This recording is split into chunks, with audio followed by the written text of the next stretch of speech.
கிறிஸ்துவுக்குள் மிகவும் பிரியமான சகோதர சகோதரிகளே, இயேசு கிறிஸ்துவின் நாமத்தினாலே உங்கள் யாவருக்கும் எனது அன்பின் நல்வாழ்த்துதலையும் வணக்கத்தையும் தெரிவித்துக் கொள்கிறேன். இன்றைய பகலின் குளிர்ச்சியான நாளின் தியான வசனம் லூக்கா எழுதின சுவிசேஷம் 19ஆம் அதிகாரம் 9ஆம் வசனம். இயேசு அவனை நோக்கி, இன்றைக்கு இந்த வீட்டுக்கு ரட்சிப்பு வந்தது, இவனும் ஆபிரகாமுக்கு குமாரனாய் இருக்கிறானே. இயேசு எரிகோவில் நடந்து போகிற போது சகேயு காட்டத்தி மரத்தில் ஏறி அமர்ந்து இயேசு எப்படிப்பட்டவரோ என்று அவரை பார்க்க ஆவலாய் இருந்தான். இயேசு காட்டத்தி மரத்தின் கீழே நடந்து வருகையில் அண்ணாந்து பார்த்து, சகேயுவே, நீ சீக்கிரமாய் இறங்கி வா, இன்றைக்கு நான் உன்னோடு சாப்பிட்டு உன்னோடு தங்கப் போகிறேன் என்றார். இந்த இயேசுவின் வார்த்தைகளை அவன் சற்றும் எதிர்பார்க்காதபடியினாலே அவன் சீக்கிரமாய் இறங்கினான். எல்லாருக்கும் முன்பாக சந்தோஷமாய் இயேசுவை அழைத்து கொண்டு போனான். இதை பரிசேயர்கள் மற்றவர்கள் எல்லாரும் பார்த்து முறுமுறுத்தார்கள். ஏனெனில் பரிசேயர்கள் ஆயக்காரரை மிகவும் மட்டமாக நினைப்பார்கள்.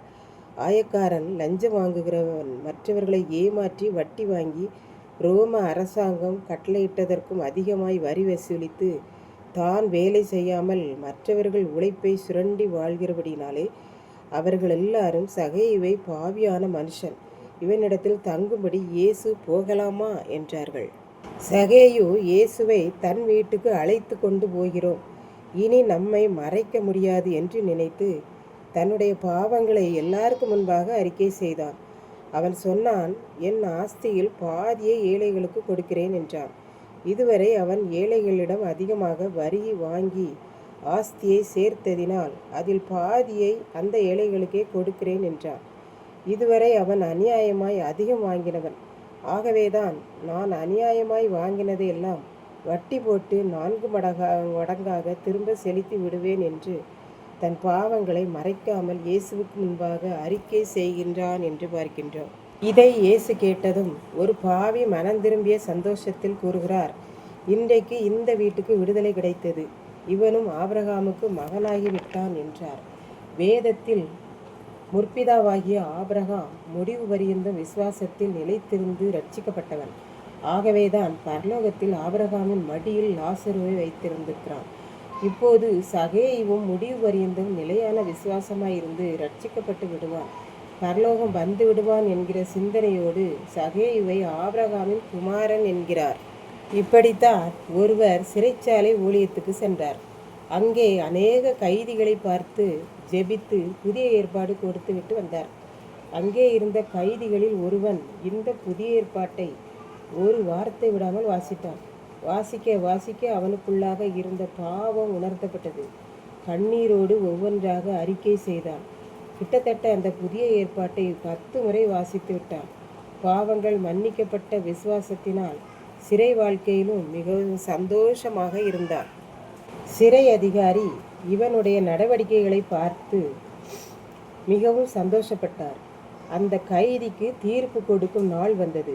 ஒருவேளை அந்த தீர்ப்பில் அவனுக்கு ஆயுள் தண்டனையோ அல்லது மரண தண்டனையோ கிடைக்கக்கூடிய நாள் அது. தீர்ப்பிற்காக நியாயாதிபதி முன்பாக நின்றான். கைதி சொன்னான், கனம் நீதிபதி அவர்களே, நான் உண்மையாகவே செய்த குற்றத்திற்கு இந்த தண்டனை வாங்கியிருக்கிறேன். இந்த குற்றத்திற்காக இன்னும் நீங்கள் என்ன தண்டனை வேண்டுமானாலும் கொடுங்கள். இங்கே இருந்தால் நான் இங்குள்ள கைதிகளுக்கு இயேசுவை கூறுவேன். வெளியிலே என்னை விட்டால் உலகத்திலுள்ள எல்லாருக்கும் நான் சுவிசேஷம் கூறுவேன் என்றார். கடைசியில் சிறை அதிகாரி இவனிடம் உள்ள நல்ல நடக்கையை பற்றி ஒரு கடிதம் கொடுத்தார். நீதிபதி சொன்னார், இவன் இனி கைதி அல்ல, உலகத்திற்குள் வாழ தகுதியுள்ளவன், இவன் கடவுளின் குமாரன் என்றார். இதை கேட்டுக்கொண்டிருக்கும் எனக்கன்பானவர்களே, இன்றைக்கு நாம் நம்முடைய பாவங்களை எப்படி அறிக்கை செய்கிறோம்? சகேயுவை பாருங்கள், எல்லாருக்கும் முன்பாக அறிக்கை செய்தார். சிறை கைதியை பாருங்கள், நீதிபதிக்கு முன்பாக தன்னை அறிக்கை செய்தார். நாமும் ஆண்டவருக்கு முன்பாக ஒளிவு மறைவு இல்லாமல் அறிக்கை செய்து அவரிடத்தில் இரக்கத்தை பெறுகிற போது நாமும் ஆபிரகாமுக்கு பிள்ளைகளாகி விடுகிறோம். அந்த பரலோக பாக்கியத்தை பெற்றுக்கொள்வோம். கர்த்தர் தாமே இந்த வார்த்தைகளை ஆசீர்வதிப்பாராக. ஆமென். ஜெபம். அன்பின் ஆண்டவரே, இந்த அருமையான நல்ல நாளுக்காக நன்றி செலுத்துகிறேன்.